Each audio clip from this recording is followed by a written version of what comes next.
வணக்கம். என்னுடைய நீண்ட தூர பயணத்தில் இப்போ பயணம் செய்கிறது தான் 2000 கிலோமீட்டருக்கு மேலே உண்டான பயணம். இதுவும் பேருந்தில் போகிறேன்.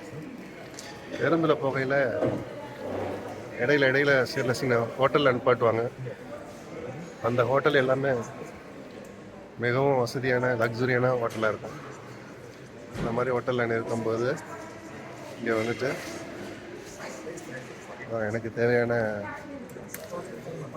பன்னு, அப்புறம் இந்த மாதிரி சாக்லேட் பேன், தண்ணி இதெல்லாமே வாங்கிட்டு அப்படியே சாப்பிட்டுட்டு கிளம்பலாம் அப்படின்னு சொல்லிட்டு ஒரு சின்ன இடைவேளை அதை அவங்களோட பகிர்ந்ததுக்காண்டி எடுத்தேன்.